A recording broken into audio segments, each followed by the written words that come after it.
मारा बाही घुमा थी ना फाला बरुआ ओ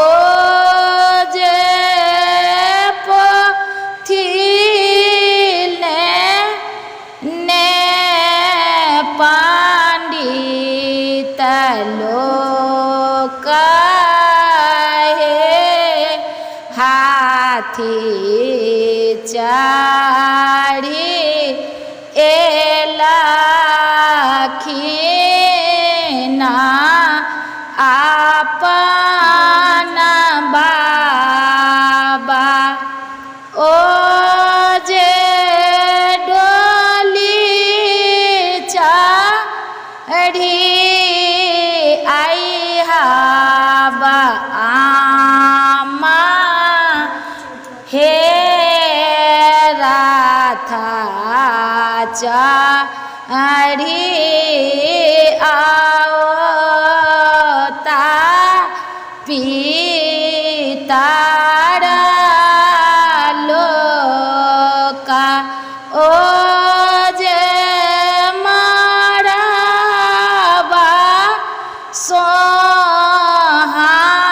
सोहावन लागे हे पंडित पोथिया ऊँचा राला ओ जे आबम नाहर सीता हे मारा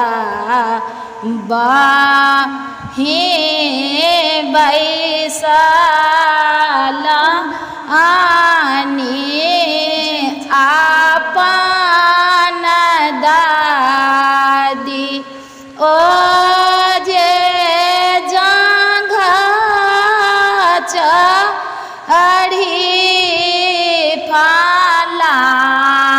बरुआ हे सखी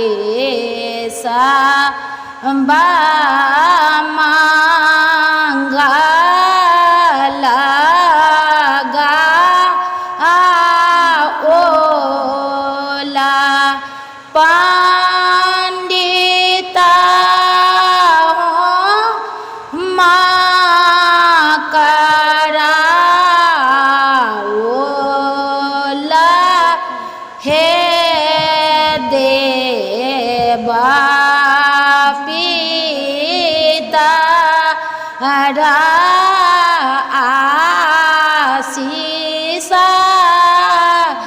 देला ओ जे